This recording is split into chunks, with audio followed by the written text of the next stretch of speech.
네. 오늘부터 그 예수님의 본격적인 공생의 사역을 다루게 됩니다. 사실 오늘 내용도 굉장히 좀 많은 분량이라서 다는 우리가 살피지 못하고 오늘 다루지 못한 거는 집에서 이 본문을 좀 읽어보시면서 이 점은 잘 모르겠습니다, 궁금합니다 하는 것들은 금요일날 목장 때 오셔서 저에게 또 함께 나누면서 또 물어보면서 또 같이 나누도록 하고요. 오늘 말씀 가운데 가장 중요한 이 나사렛에서의 예수님의 선포, 이 선언에 대해서 좀 집중적으로 살펴보려고 합니다. 우리 지난주 말씀 본문이 뭐냐면은 예수님의 세례를 받는 장면이었습니다. 예수님의 세례를 받는 장면. 보통 우리가 한 나라에 대통령이 선출되면 두 가지 과정을 밟습니다. 하나는 임명식이고 또 임명식을 받은 다음에 진짜 정식 이제 임기가 시작하게 되면은 뭘 하냐면은 가장 먼저 하는 것이 바로 취임식입니다. 취임식. 네. 지난 시간에 예수님의 세례식 본문을 살펴보았는데 이 세례식은 메시아로서의 임명식을 상징하는 거예요. 메시아로서의. 그렇다면 오늘 나사렛 회당에서의 예수님의 이 설교와 선포는 예수님의 메시아로서의 취임식을 상징하는 거라고 보시면 됩니다. 보통 대통령이 취임을 할 때 뭔 얘기를 하죠? 내가 앞으로 어떻게 나라를 이끌겠다. 이 포부와 취지에 대해서, 방향성에 대해서 이렇게 말씀을 하시는데 예수님도 이 땅에 메시아로 오셔서 이제 메시아로서 활동을 하는데 이 메시아로서의 활동의 이 방향성, 이 취지, 이 사역의 어떤 이유, 이런 것들을 또 뭘 해야 되는지를 말씀하시는 것이 바로 오늘 본문이라는 것이죠. 당시 이스라엘은요, 예루살렘 근처에 계신 분들은 안식일에 예루살렘 성전에서 모였습니다. 그래서 제사를 드리고 이렇게 안식일을 보냈죠. 하지만 다른 지역에 있는, 지방에 있는 그런 사람들은 이 예루살렘 성전에 매주 갈 수가 없기 때문에 회당에서 모였습니다. 회당. 이게 언제부터 시작된 건지 잘 모르지만 아마도 우리가 바벨론 포로기로 잡혀가서 거기서 이제 이스라엘 사람들이 이 안식일을 지키려고 하다 보니까 이렇게 회당 같은 걸 이제 만들어서 거기서 말씀을 읽고 제사가 아닌 말씀 위주의 이런 예배를 드리기 시작했던 것이죠. 보통 이때 회당에서 이렇게 안식일에 모이면은 회당장이 있는데 회당장이 기도를 하고 그 다음에 그날의 본문을 읽습니다. 본문을. 그래서 대표적으로 크게 두 가지 있는데 하나는 율법서를 읽고요. 그러니까 토라, 모세 오경을 읽고 또 하나는 뭘 읽냐 하면은 선지서 본문을 읽죠. 그래서 이 본문은 이 책은 정해져 있어요. 오늘 창세기를 읽을 거고 오늘은 선지서 중에서 어느 선지서를 읽을 거니까 이게 정해져 있습니다. 그래서 그 회당은 전국적으로 다 통일된 그 말씀을 같이 보게 되죠. 하지만은 이사야서의 어떤 부분은 그 읽는 사람이 선택하게 돼 있어요. 선택하게. 그래서 보통 회당장이 이것을 선택해서 하지만은 가끔씩은 누가 찾아오거나 랍비나 이런 스승들이 또 방문하거나 그러면 그 사람에게 이것을 맡기는 경우가 있습니다. 그날 선지서 본문은 아마도 이사야서였던 것 같아요. 17절 말씀을 보니까 예수님은 이사야서 두루마리를 건네받았습니다. 사실 이사야서를 보시면 아시겠지만은 굉장히 내용이 많습니다. 굉장히 내용이 많아요. 네. 예수님은 이 이사야서를 건네받자마자 이사야서 61장 1절로 2절 말씀을 찾아서 읽으셨습니다. 저는 이 장면을 읽으면서 야, 예수님이 정말 성경을 읽는 내공이 보통이 아니시다. 그런 생각을 해보게 됩니다. 왜냐하면은 옛날 성경은 지금처럼 이 책으로 되어 있지 않습니다. 뭘로 되어 있죠? 두루마리로 되어 있어요. 두루마리로. 이걸 찾으려면은 쫙 펼쳐서 봐야 되는 거예요. 이게 찾기가 힘들겠죠. 그리고 옛날 성경은 우리가 지금 보듯이 몇 장 몇 절 이 장과 절이 기록되어 있지 않습니다. 이 장과 절은 아마 1550년경에 이제 완성이 된 거고요. 그 전에는 그냥 쭉 글자만 있는 거예요. 글자만. 그러니까 거기서 이사야서 61장 1절로 2절을 찾는다. 우리는 다 있는데도 찾기 오래 걸리죠. 예수님은 쫙 찾아서 펼쳐서 찾았다는 것이죠. 게다가 당시에는 이 성경이 굉장히 귀합니다. 그래서 회당에 가야지만 성경을 볼 수가 있어요. 개인이 성경을 소유한다는 건 사실 꿈도 꾸지 못해요. 왜냐하면 이 성경이 너무나 비싸기 때문에 정말 갑부가 아닌 이상은 이 성경을 늘 옆에다 두고 볼 수가 없어요. 예수님이 오늘 16절 말씀에 늘 하시던 대로 회당에 가셨다 이렇게 얘기하셨는데, 예수님 정말 어렸을 때부터 매주 회당에 가서, 또 아마 그 중간에도 가셨을 것 같아요. 날마다 가서 거의 이 말씀을 보지 않는 이상 이렇게 한 번에 쫙 찾아서 이렇게 읽기라는 거의 힘든 그런 것입니다.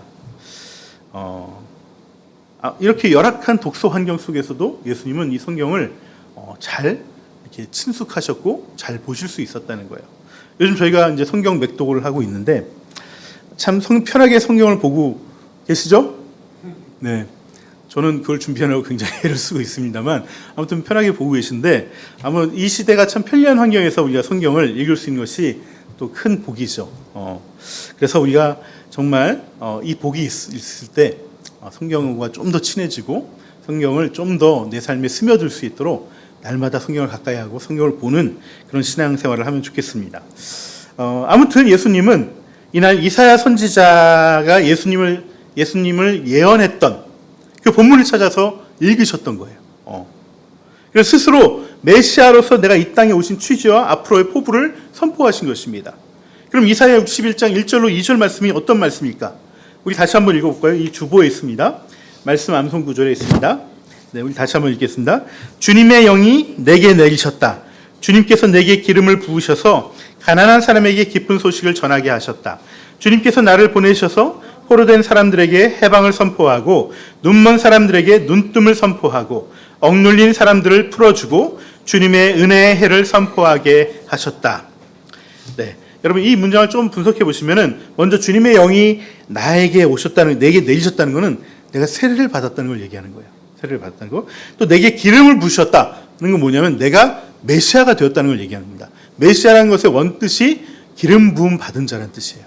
그러니까 메시아는 하늘에 기름을 부음 받은 자다. 그래서 내가 기름 부음을 받았으니까 나는 메시아야. 그래서 나는 가난한 사람에게 기쁜 소식을 전하러 왔다. 이 얘기를 하는 것입니다. 그래서 주님께서 나를 보내셔서 포로된 사람들에게 해방을 선포하고 눈먼 사람들의 눈을 뜨게 하고 또 억눌린 사람들을 풀어주는 일들을 감당하게 하셨다는 것이죠. 이 일이 바로 기쁜 소식이고 복음이라는 것입니다. 그리고 마지막에 이 말씀 한마디 덧붙이는데, 이러한 선포를 한마디로 주님의 은혜의 해를 선포하는 것이다. 이렇게 얘기를 하는 것입니다. 그러니까 좀 단순화해서 가운데 있는 것을 좀 빼면은 내가 메시아로서 하는 일은 뭐냐면은 이 기쁜 소식을 전하는 이 복음을 선포하는 일로 하러 왔는데, 이것을 다른 말로 하면은 주님의 은혜의 해를 선포하는 것이다. 라는 것입니다. 여러분 은혜의 해가 뭘까요? 은혜의 해. 이 은혜의 해가 뭐냐면은 바로 성경에서 구약에서 나오는 희년이라는 걸 얘기하는 거예요. 희년. 네. 희년이라는 것은 구약의 율법서인 레위기에 나오는데 이웃 사랑에 대한 핵심 가치가 들어있는 것이 이 희년법이에요. 희년제도. 그래서 이 희년을 모르면은 사실 구약의 핵심의 율법의 핵심 가치를 우리는 모르는 거예요. 또한 이 희년이 신약으로 넘어와서는 복음과 연결되기 때문에 예수님께서는 이것을 복음이라고 얘기하신 거거든요. 그러니까 복음을 우리가 온전히 잘 이해하지 못하게 되는 것입니다. 자, 그러면 이 희년이 무엇인지 같이 알아봐야 되겠죠? 지금 우리가 읽고 있는 창세기를 포함한 이 창출 레민신, 모세오경은요, 사실 한 권으로 되어 있습니다. 우리가 이게 나눠서 창세기 출애굽기 나눴지만은 원래는 한 권으로 되어 있어요. 그리고 이 창출 레민신 이 모세오경은 굉장히 중요한 이유가 그것이 바로 율법서이기 때문에 그렇습니다. 율법서. 그래서 율법서라고 하면 이 모세오경, 창출 레민신을 보는 것을 율법서라고 얘기를 합니다. 그런데 이 5권의 책 중에서도 가장 중요한 책을 꼽으라면 어떤 책일까요? 어떤 책일 것 같으세요? 창세기, 출애굽기, 레위기, 민수기, 신명기. 네? 민수기가 가장 중요한 책이에요? 맞습니다. 레위기가 가장 중요한 책이에요. 레위기가. 왜냐하면은 하나님께서 이 출애굽했을 때 이스라엘 백성에게 뭐라고 얘기하냐면, 내가 너희를 바로한테 뭐라고 전하라고 얘기하냐면, 내가 너희를 애굽 땅에서 끌어내는 것은, 광야로 가게 하는 것은 이 백성, 내 백성으로 하여금 내가 예배를 받기 위해서 얘들을 끌어오는 것이야. 그러니까 가게 해달라고 이 바로에게 모세가 전했거든요. 이게 하나님의 말씀이에요. 그러니까 출애굽이란 이 민족의 어떤 대탈출을 통해서 민족이 이루어지고 나라가 세워지는 것은 결국 이 하나님의 백성이 이스라엘이 하나님을 예배하게 하기 위해서 이 출애굽을 일으켰다는 거예요. 그것을 위해서 이 창출 레민신이 써져 있는 거고요. 그 가운데 뭐가 있냐면 레위기에서 하나님을 어떻게 예배해야 되는 것인지 그 예배하는 모든 법과 절차에 대해서 쓴 것이기 때문에 이 레위기가 가장 중요한 책입니다. 보통 히브리 문학에서도 살펴보면 가운데 있는 부분이 가장 중요한 부분이에요. 그러니까 이 창출 레민신 5가지 중에서 레위기가 가장 중요한 얘기라는 것이죠. 그런데 이 레위기에는 여러 율법들이 있습니다. 사실 우리 레위기가 읽기가 힘들죠. 왜냐하면 우리와 너무나 상황이 다르고 고대 시대 때 필요로 했던 이 제사법들, 우린 제사 지내지도 않기 때문에 이 레위기만 오면은 우리가 연초에 올해는 성경 통독을 하리라 마음 먹다가 이 레위기만 오면 거기서 이제 주저앉게 되는데 이 레위기가 사실은 크게 2가지 법이 있습니다. 어떤 법이 있냐면 바로 하나님을 예배하는 법, 제사법이 들어있고요. 또 하나는 사회법이 들어있습니다.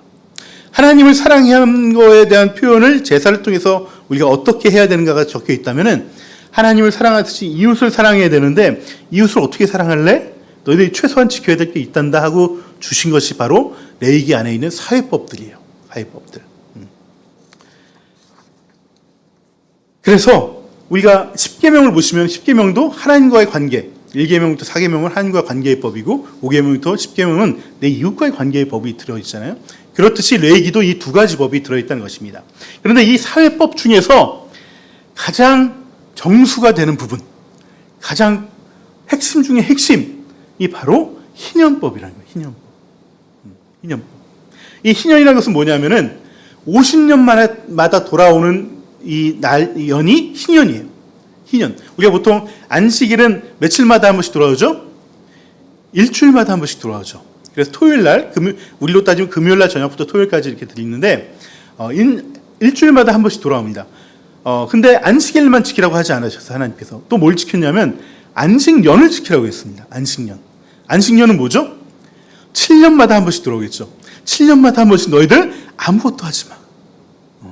일 다 그만두고, 다 가만히 있어. 하나님만 예배하고, 또 함께 공동체랑 쉬어. 이거 도저히 지킬 수 있을까요? 지금 우리나라의 한국교회에서는 목사님들만 지키죠. 왜 목사님들만 지키는지 모르겠지만 아무튼 이거 다 지켜야 된다고 구약법대로라면 지켜야 된다고 말씀하신 거예요. 근데 이것만 있는 것이 아니라 바로 희년이 있어요. 희년. 희년은 뭐냐면 안식년 7년이 7번이 오면은 49년이죠. 49년 7번이면 49년이 온 마지막 해가 이제 안식년인데 안식년을 지나고 나면은 그 다음에가 바로 희년이 오는 거예요. 희년. 이 희년에는 또 놀아야 돼. 2년 연속 노는 거예요. 2년 연속. 네. 근데 걱정하지 마. 놀고 있으면 굶어 죽는 거 아니에요. 근데 하나님 걱정하지 마라. 내가 다 먹이신다. 쉬어라. 이렇게 얘기하신 거죠. 근데 이때 그냥 쉬는 것만이 목적이 아니라 뭘 하라고 하시냐면은 뭘 하라고 하시면은 이 모든 것들 다 원상태로 돌리라고 얘기하십니다. 모든 것들 다 원상태로. 그래서 이 희년이 선포가 되면은 그 희년의 날에 제사장이 뿔나팔을 붑니다. 소파라는 뿔나팔을 크게 부르면은 바로 희년이 선포되고 어떤 게 이루어지냐면 그동안에 노예로 있던 사람들이 다 해방이 돼요. 자유를 얻습니다. 또 모든 땅이 원래 주인에게로 돌아갑니다. 그래서 모든 사회적 경제적 제약들이 다 리셋이 되는 거예요. 리셋이. 우리가 사람이 살다 보면은 어려운 상황이 벌어지고 또 그 속에서 또 원치 않은 것들이 또 생겨나게 되거든요. 그래서 내가 경제적으로 힘들면 빚을 지게 되죠. 빚을 지게 되면은 빚을 못 갚으면 어떻게 되겠습니까? 종살이를 해야 돼요. 그 빚에 해당하는 만큼. 내가 종살이를 하던가 아니면 내 가족 중에 일부를 자식을 뭐 식모살이로 보내든 뭐 이렇게 농사일로 보내든 보내야 되는 것이죠. 근데 이렇게 노예로 종로로 계약이 됐지만 희년이 되면은 노예에서 풀려나게 되는 거예요. 지금이야 다 월급 받고 일하지만은 예전에는 다 이렇게 종살이를 통해서 자신의 빚을 갚고 또 어쩔 수 없이 종살이를 하게 될 때가 있는 것이죠. 근데 이 희년이 선포되면은 주인은 그 종을 그냥 무조건 놔줘야 되는 거예요. 또 땅이 원래 주인에게 돌아갑니다. 여러분, 이스라엘의 모든 땅은 여호수아 때 가나안 정복을 하면서 12지파에게 다 배분을 해준 거예요. 12지파에게만 배분한 것이 아니라 12지파에 속한 각 가문별로 이 땅들을 구체적으로 다 나눠줬습니다. 이게 하나님께서 다 나눠줬지만 이 땅들은 그 가문의 소유가 아니에요. 가문이 이 땅을 자기 가문이 있는 날 동안 계속 쓸 수 있는 사용권을 하나님께서 우리에게 주신 거예요. 그래서 신연법에 나와 있는 우리 레위기 25장을 보시면은 어떤 말씀이 있냐면 땅은 하나님의 것이다. 누구 개인의 것이 아니라는 거예요. 하나님의 것이라고 얘기하는 것이죠. 근데 또 우리가 땅을 이렇게 부여받고 살고 있지만은 내 기업, 내가 일굴 토지가 있지만은 또 살다 보면 이것을 팔아야 될 때가 있습니다. 갑자기 농사가 안 되고 먹을 게 없고 또 거기다 병까지 들고 그러면은 어떡합니까? 당장 먹고 살아야 되는데 땅을 팔아야 되겠죠. 그럼 땅을 팔면 어떻게 되겠어요? 그 자식은 본인도 그렇고 그 자식은 이제부터 소작농으로 전락을 하게 되는 거예요. 자기가 일굴 땅이 없어지는 것이죠. 그러면 이 가난이 계속해서 어떻게 됩니까? 대를 이어서 이어져 가게 되겠죠. 그런 가난의 대물림을 하지 말라고 이 희년법을 정하신 거예요.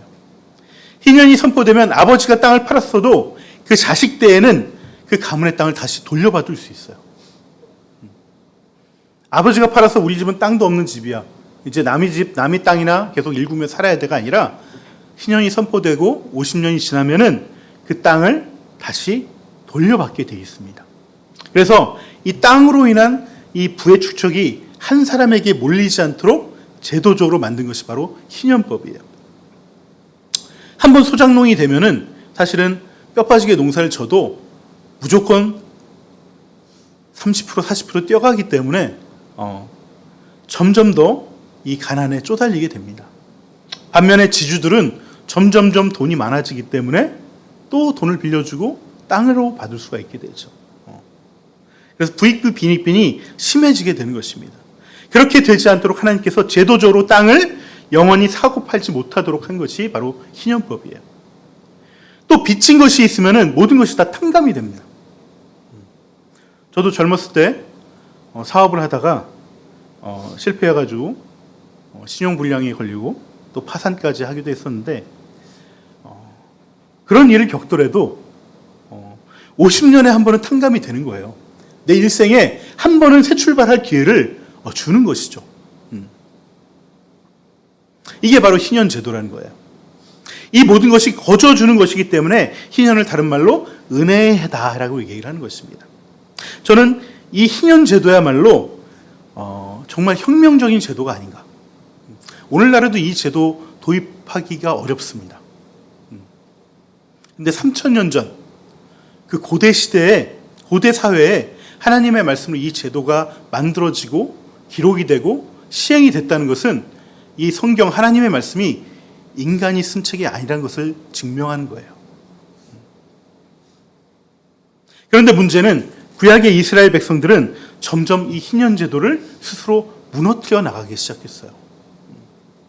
희년이 되면 빚도 없어지고 땅도 돌려야 되고 노예도 풀어줘야 되기 때문에 가진 자들, 힘 있는 자들이 여러 가지 편법을 써서 이 희년제도가 이름만 남아있고 무야유마하게 이렇게 형식적으로만 지키는 그런 제도로 남아있게 했다는 거예요. 그런데 중요한 것은 이 희년제도가, 희년법이 몰락한 것은 뭐와 같이 괴를 같이 하냐? 우상숭배했던 그것도 같이 괴를 같이 하고 있다는 거예요.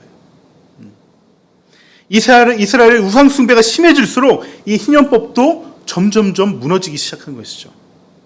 여러분, 이스라엘 왕 중에 아합이라는 왕이 있습니다. 이 아합이라는 왕은 정말 악한 왕인 중에 대명사라고 열왕기서에 보면은 그 왕이 어떤 왕이 악하게 했는데 그 악하게 한 것이 아합을 쫓아서 이렇게 했더라 계속 나오는 것처럼 이 아합 왕은 악한 왕이었어요. 근데 이 아합 왕에게는 이세벨이라는 정말 악녀 중에, 시대의 악녀 중에 악녀가 같이 왕비로 있었습니다. 이 이세벨은 원래 이방 여인이었어요. 근데 이세벨이 이 아합과 결혼하면서 자기가 섬기던 바알과 아세라 신을 다 가지고 들어와서 전국에다 모든 산당들을 다 수백 개를 지었어요.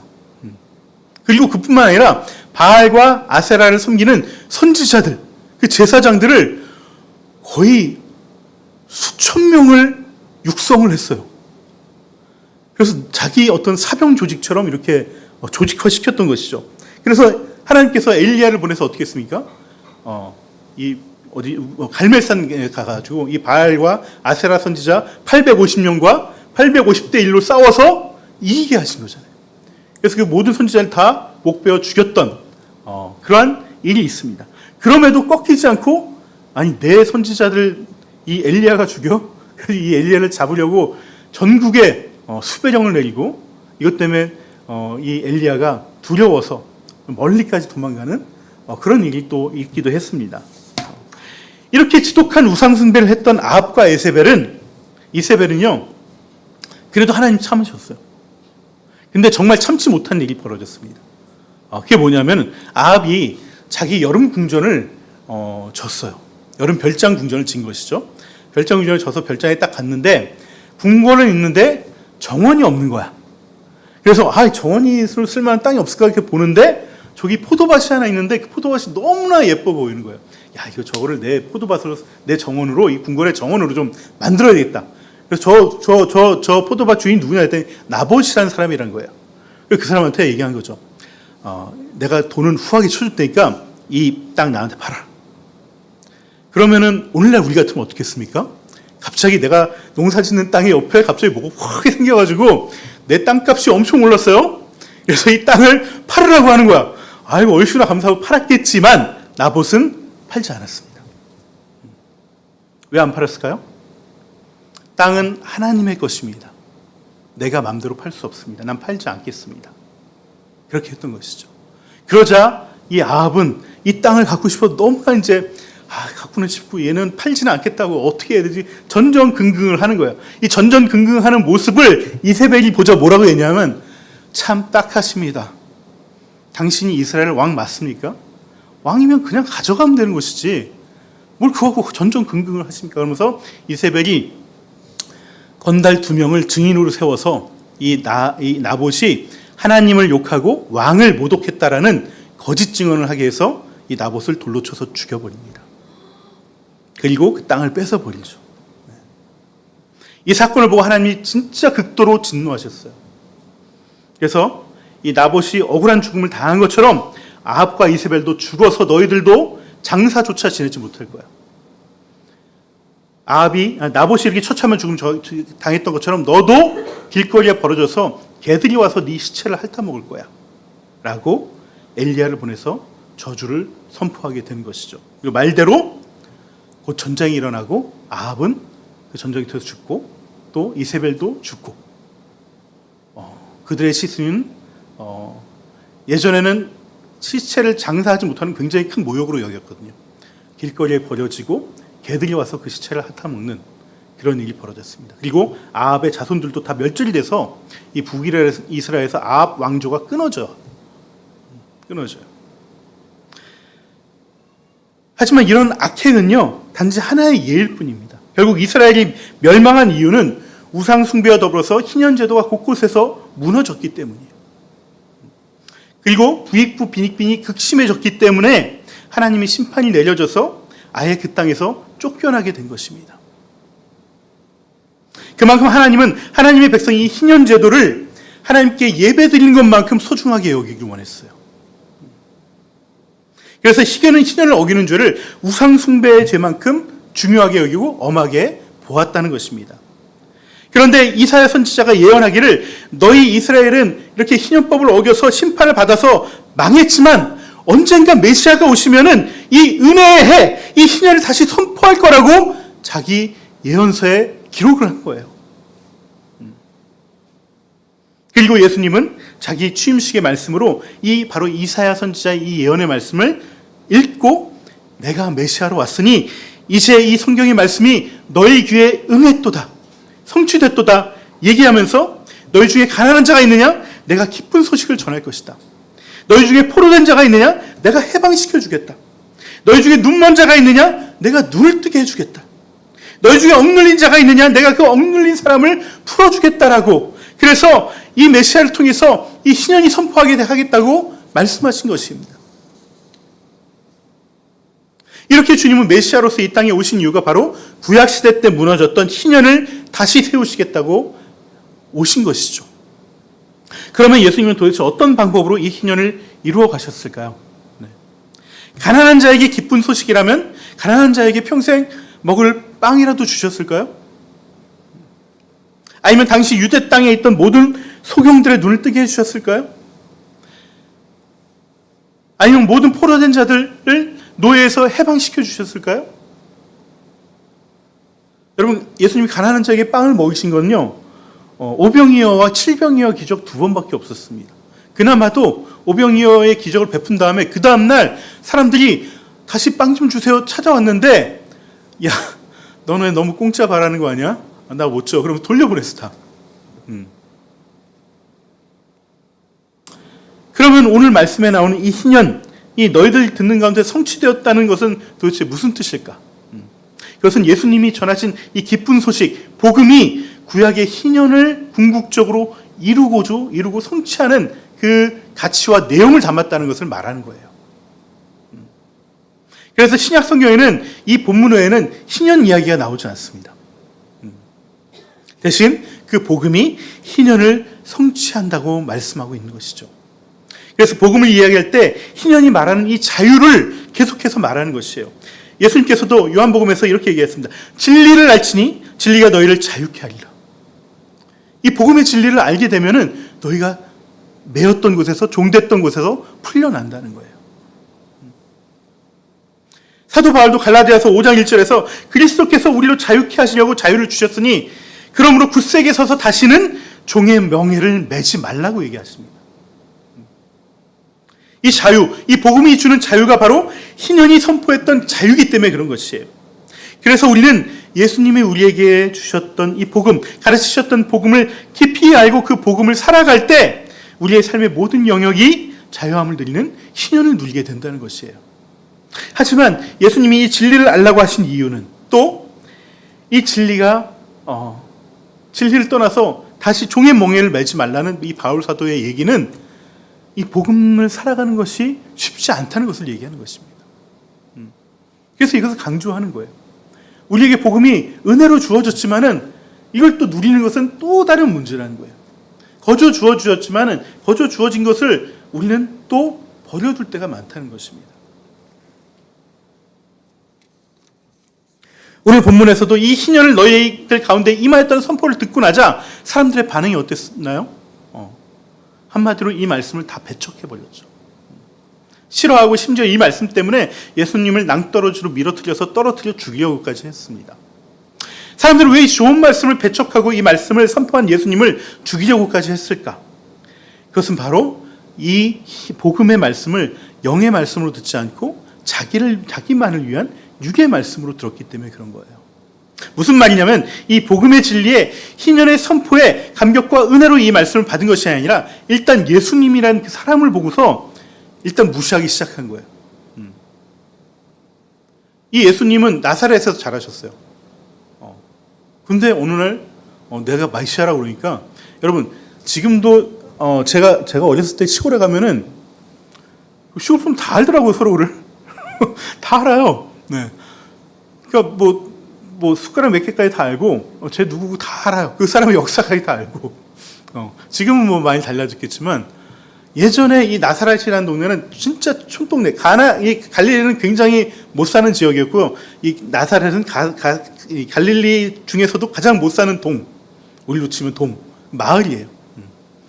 그리고 사람도 얼마 없었으니까 당연히 여기 있던 사람들은 이 나사렛 회당에 있던 사람들은 예수가 누구인지 예수님이 누구인지 알고 있죠. 야, 쟤 요셉의 아들 아닌겨? 이렇게 하는 거죠. 쟤가 뭔 소리를 하는겨? 은혜의 말이라고 하면서도 무시하는 거예요.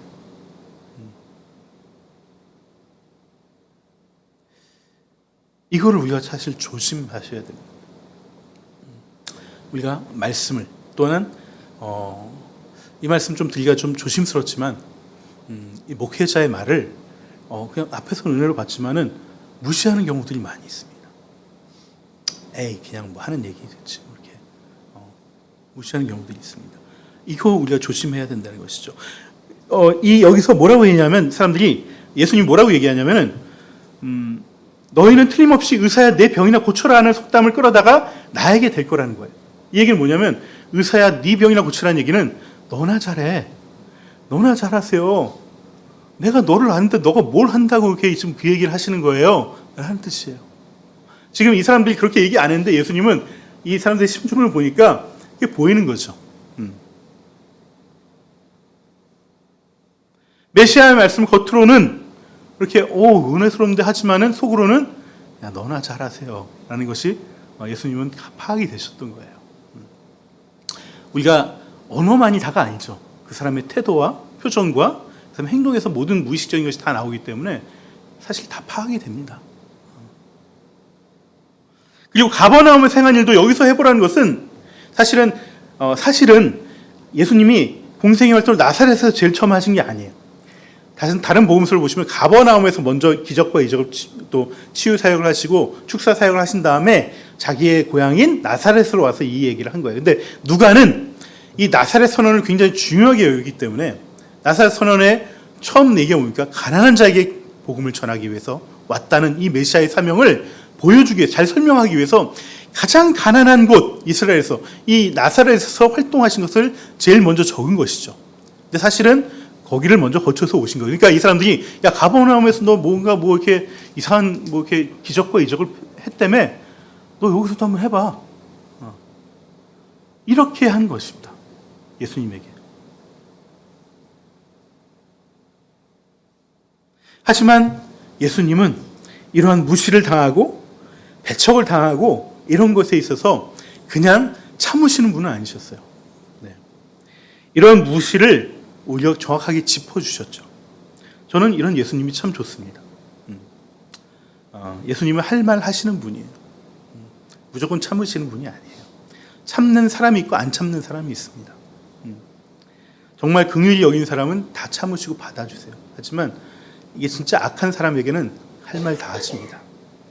그래서 뭐라고 했냐면 엘리야 시대에 하나님이 과부들이 많았지만은 그 과부들 다 내버려 두고 시돈 지역에 있는 이방 지역입니다. 이방 지역에 있는 사렙다 과부라는 이방 과부에게만 먹이심을 줬다는 거예요.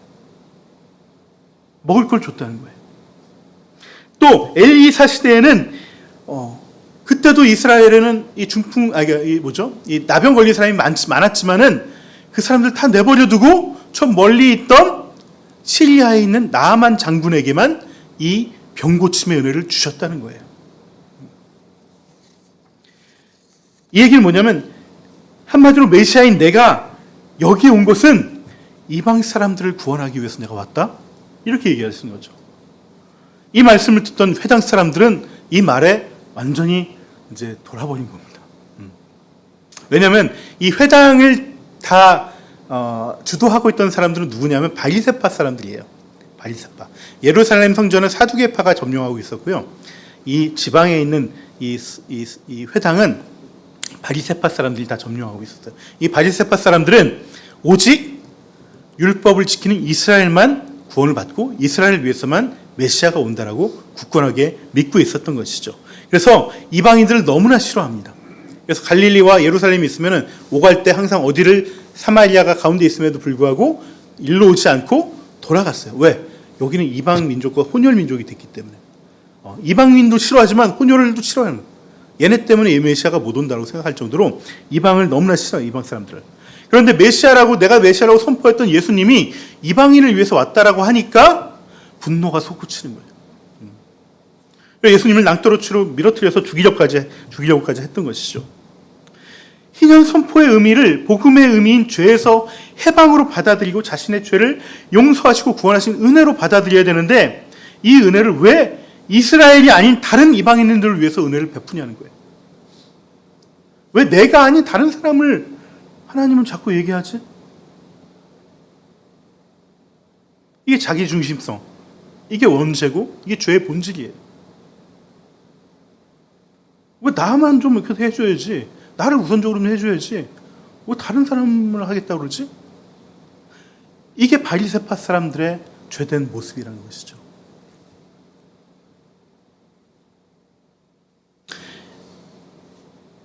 구약의 신년선포일은요, 희년이 돌아온 해 7월 10일이었습니다. 7월 10일.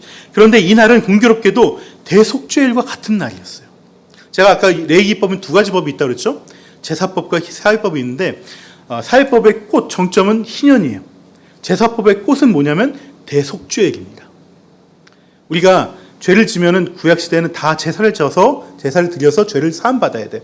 근데 예루살렘에 맨날 갈 수 없잖아. 뭐 하나 죄질 때마다 갈 수 없잖아. 그래서 절기 때 좀 대표적으로 하고, 그 다음에 대속죄일이라는 것을 정해서 그날 대제사장이 염소를 잡으면서 이스라엘의 모든 민족의 죄를 위해서 이렇게 속죄해 주는 날이 있습니다. 그날과 희년선포일이 같은 날이라는 거예요. 같은 날. 이 얘기는 죄의 사함과 희년의 자유가 동시에 일어날 수밖에 없다는 것을 말하는 것입니다. 예수님이 우리에게 주신 신년의 은혜는 바로 이 예수님이 제물이 돼서 우리의 죄를 속죄했기 때문에 성취가 된 것인데, 나사렛 사람들은 이 죄의 속죄라는 영적인 부분에 대해서는 둔감한 것이고 이스라엘의 민족의 해방과 나의 유익만을 위해서 메시아를 바라봤던 것이죠. 그것만 가지고 신앙생활을 했던 거예요. 우리가 늘 신앙생활할 때 이 점을 흔들리면 안 됩니다. 이 신앙생활 나만의 유익을 위한 것인가? 아니면 내 공동체의 유익을 위한 것인가? 더 나아가 열방을 위한 것인가? 이것을 놓치면은 우리는 바리새파 사람들과 똑같은 죄를 짓게 된 것이고, 또한 그 은혜의 희년의 복을 누리지 못하게 되는 것입니다. 그래서 우리가 복음으로 참 자유를 얻고 복음으로 은혜의 해를 누리려면 먼저 내 기본적인 죄에 대해서 자꾸 성찰을 해야 됩니다. 제가 늘 강조하는 것이지만 우리의 죄와 탐욕이 점점 하나님이 아닌 우상 숭배의 것에 빠져드는가. 우상 숭배라고 해서 우리가 무당을 찾아가는 것만 우상 숭배가 아닙니다. 물욕 그 자체가 필요 없는 물욕을 내가 고집하는 것, 내 명예욕을 고집하는 것, 이것이 우상 숭배예요. 이것이 사회적으로도 관계적으로도 이기적인 모습으로 나타나고 있지는 않은지 늘 조심해야 된다는 것이에요. 그래서 우리 신앙이 복음으로 자라나고 또 올해 말씀처럼 말씀의 열매가 맺으려면 우리는 늘 나의 죄에 대해서 돌아보고 성찰을 해야 되는 것이죠. 여러분, 초신자는 내 드러나는 죄와 이 성품부터 성찰을 해야 되고요. 신앙이 더 자라고 깊어지기 원하는 사람은 내 무의식의 죄까지 돌아봐야 돼요. 내 성품과 기질에서 나오는 내 죄성을 돌아봐야 됩니다. 나도 모르게 하는 말투나 표정이나 행동이 관계를 조금씩 힘들게 만드는 것이 있다는 것을 일단 기본 인지를 하고서 살아야 돼요. 그렇게 문제를 보다 보면 내 자식이 문제가 아니라 내가 문제인 것을 보게 됩니다. 내 배우자가 문제가 아니라 내가 문제인 것을 보게 돼요. 내 부모의 문제가 아니라 내 문제인 것을 보게 돼요. 내가 싫어하는 상대방의 그 행동과 말이 결국 나의 이 죄성으로 인해서 더 강화되고 있다는 것을 내가 알아차려야 되는 것입니다. 물론 서로가 함께 이 것들을 하기 때문에 힘든 것이긴 하지만 내가 그 사람을 어떻게 할 수는 없고 나는 내가 먼저 이것을 성찰해야 된다는 것이죠. 그렇다고 너무 내 탓이요만 하라는 것이 아닙니다. 예수님은 나사렛 사람들의 악함을 아시고 먼저 말로 선방을 날리셨습니다. 그들의 심중을 꿰뚫어 보시고는 그 악함을 지적하셨어요. 너무 내 탓이요만 하면서 착한 크리스찬 이 코스프레만 하시면은 악이 더 창궐합니다. 이런 악에 무조건 침묵하는 것, 무조건 참는 것도 사실은 내 기질과 내 무의식의 두려움에서 나오는 그 죄라는 것을 잊지 마셔야 돼요. 내 죄를 분명하게 성찰하되 내 죄로 인한 것이 아닌 것은 또 아니라고 말을 할 수 있어야 돼요. 요즘 가스라이팅 하는 사람들 너무나 많아서 특히 가스라이팅의 표적이 되는 사람들이 그리스도인이라고 그러더라고요. 그냥 당하기만 하는 것은 내 희년을 내 스스로 갉아먹는 거예요. 한번 째려라도 보세요. 말하지 말고 째려보세요. 째려보세요. 네. 복음은 죄를 분별하되 서로의 관계를 선으로 선순환시키는 것이 목적이지 무조건 참으라는 것이 아닙니다. 그래서 오늘 본문에서 예수님이 어떻게 하셨는지 우리는 그 구체적인 행동 하나하나를 내 마음과 몸에 배우고 익혀야 되는 거예요. 예수님은 회당 사람들에게 공격을 당하셨지만 빠져나오시고 바로 나사렛의 다른 사람들로 가셨어요. 회당에서 무시를 당하고 배척을 당했다고 해서 다른 나사렛 사람도 똑같이 무시하지 않으셨어요. 그들을 또 외면하지 않으셨어요. 저항할 것은 저항하고 또 사랑이 필요한 것에는 적극적으로 찾아가서 사역을 계속해서 진행하셨다는 것입니다. 이것이 복음의 진리를 깊게 알고 희년의 자유를 내가 누리는 거예요. 우리 모두의 자유도 누리고 선도 이루면서 동시에 귀한 내 자유와 내 존엄도 지키는 것입니다. 하지만 이렇게 진리가 주는 자유를 누리고 복음을 살아가고 희년을 이루는 길은 쉽지는 않습니다. 예수님도 하나님 나라 복음을 전하다가 또 희년을 선포하다가 이렇게 많은 배척과 공격을 당하셨습니다. 예수님조차도 이런 어려움을 겪는데 우리는 말할 것도 없죠. 당연히 겪는 것입니다. 하지만 절대로 걱정하거나 두려워하지 마시기 바랍니다. 예수님은 많은 사람들이 낭떠러지로 밀어뜨리려고 하는 그 집단 린치 속에서 그 공격에서 무사히 유유히 그 가운데를 지나서 빠져나오셨습니다. 귀신 들렸던 사람도 귀신이 나갈 때 그 사람을 넘어뜨렸지만 그 사람이 아무런 해도 입지 않았습니다. 예수님이 투명인간이 돼서 사람들 사이에서 빠져나간 것이 아니에요. 귀신 들렸던 사람이 워낙 맵찔이 좋아서 이렇게 꼬꾸라져도 다치지 않은 것이 아닙니다. 이 하나님 나라의 복음, 희년의 자유함을 지키고 누리려는 사람은요, 하나님이 반드시 지키신다는 것을 잊지 마시기 바랍니다. 하나님이 주신 복음을 살아가려고 하는 사람은 반드시 하나님이 지키신다는 거예요. 믿는 자들에게 이런 표적이 따르리니 곧 그들이 내 이름으로 귀신을 쫓아서 새 방언을 말하며 뱀을 집어올리면 무슨 독을 마실지라도 해를 받지 아니하며 병든 사람에게 손을 얹어주긴 나으리라 하시더라. 이게 예수님의 약속이에요. 담대히 복음을 전하고 복음을 누리고 희년을 누리시기 바랍니다. 물론 시험과 고난을 당합니다. 하지만 이 시험과 고난은 우리를 위한 거예요. 오늘 본문 13절과 14절을 보시면은 예수님께서 광야에서 마귀의 시험이 끝나자마자 이제 사람들이 있는 곳으로 왔는데 뭐라고 하시냐면 시험이 끝나자 예수님은 성령으로 능력을 입으셨다고 말씀합니다. 여러분, 시험과 고난을 당해야지 내가 성령으로 능력을 입을 수 있어요. 그냥 입는 것이 아닙니다. 복음을 전하고 누리면서 겪는 모든 고난과 시험은 우리로 하여금 성령의 능력을 덧입게 하시기 위한 하나님의 계획이라는 것을 분명하게 붙잡고 담대히 세상을 향해 나가는 한 주 되시길 주님의 이름으로